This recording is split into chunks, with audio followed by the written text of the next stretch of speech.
opinión do Bloque Nacionalista Galego é exclusivamente un intento de recaudatorio.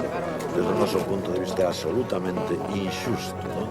Tal como está plantexado, e especialmente injusto nos parece para a xente do rural, que en moitísimos casos nin dispón de traída de auga pública e, por suposto, non dispón de alcantarillado tampouco, e se lle pretende, de logo, cobrar polo uso da auga. Bueno, nós o que pedimos, basicamente, é a retirada dese decreto e, dende logo, empezar a elaboralo sobre unhas bazas nacionais e que se correspondan ca realidade.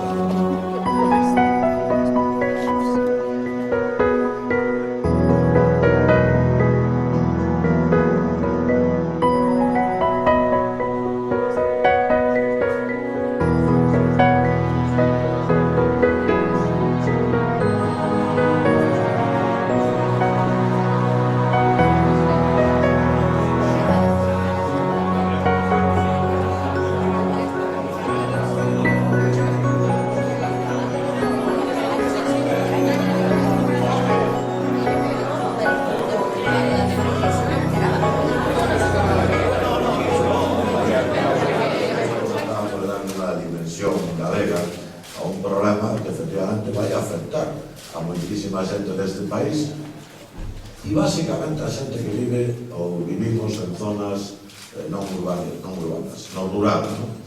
Vamos a ter difícil para darlle dimensión galega, non? Eu son o portavoz nacional do Bloque, pero pertenzo ao Bloque Nacionalista Galego e non temos algunha dificultade, verdad, para darlle dimensión ás nosas propostas. Ahora mismo falábamos aí cos compañeros dos medios de comunicación, entón pode estar falando canon do saneamento da auga e o que repercute a onde preguntarán pois efectivamente como que vai a vida de ben externo, non? Porque se trata de que non se fale efectivamente do que un quere plantear. Pero bueno, dentro destas limitacións, e aquí vos que tedes máis coñecemento de causa, a nós o que nos parece absolutamente impresentable, absolutamente inaceptable, é que se plantexe un proxecto de lei de auga baixo o pretexto de mellorar a xestión da auga, etc., e que o único que pretende é recaudar, e facelo ademais de forma discriminatoria, e sobre todo cargando ese canon sobre aquelas persoas que a estas alturas parece difícil que se lles poida cargar. A mí me parece que, independentemente das dificultades que hasta que as hai, moita xente que non ten traídas públicas, que non ten alcantarillados públicos e que, por lo tanto, fixe un investimento nos seus pozos, nas traídas colectivas, etc., pois ahora se xa sometida a dar por enriba a un cano, non? Parece, desde calquer punto de vista, unha exageración. E eu tamén vos quero decir que, mentras isto se está pretendendo facer, é dicir, que se vai a chegar, se chega, o planteamento chega a tal extremo que sin consumir ni un centímetro cúbico de auga, inda que a cuota sea pequena, se vai a pagar. Pois mentre isto sucede, nos atopamos tamén cunha realidade de que os grandes consumidores de auga, por exemplo, as grandes empresas, que te aquí que aí sí que non se fai a mesma proporción, ni o coste, ni os canos, non? Eu son aí de Pontevedra, aí ao lado, nós temos aí unha empresa coñecida que é Ence, non? Nós temos aí calculado que Ence debería pagar 5 millóns de euros ao ano pelos 14 millóns de metros cúbicos que consume de auga, non? Vostedes de verdade creen que paga eso? Ni moito que menos.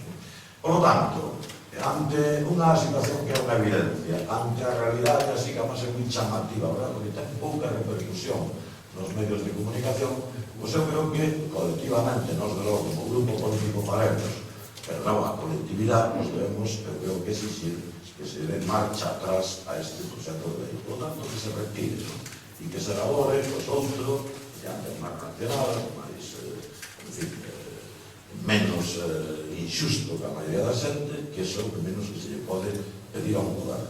Eu xa sei que os gobernos, en este momento, sobre todo estos que defenden que ningún imposto de arriba necesitan recaudar por abaixo, non? Eso tamén sei, porque fan este tipo de cousas.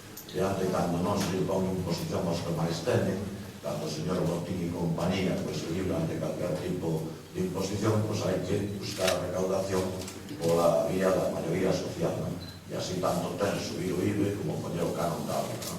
Nós con eso non estamos de acordo, en absoluto estamos de acordo, e, polo tanto, menos aínda nunha situación, verdad, onde non é que as economías da xente estén especialmente bollantes. E por último, unha consideración, porque tamén é ese tipo de planteamentos feitos da Xunta de Galicia do Partido Popular cobardes, non? Porque ainda por encima o que se pretende é que sexamos concellos o que o povo, non?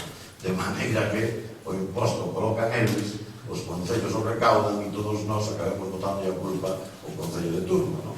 Que significa tamén unha cuestión de cobardía política, non? De mascarar as decisións que un toma, facéndollas cargar aos outros. E cando digo concellos, digo de calquer todo, non estou falando de ningún especial. Bueno, por tanto, aquí os compañeros nos explicarán máis polo miúdo, seguro que xa coñecen desa cuestión, pero en esencia este plantexamento do Partido Popular da Xunta é injusto e indiscriminatorio, e debe ser retirado xa. Isto é o que nos estamos plantexando. Nada máis por todo.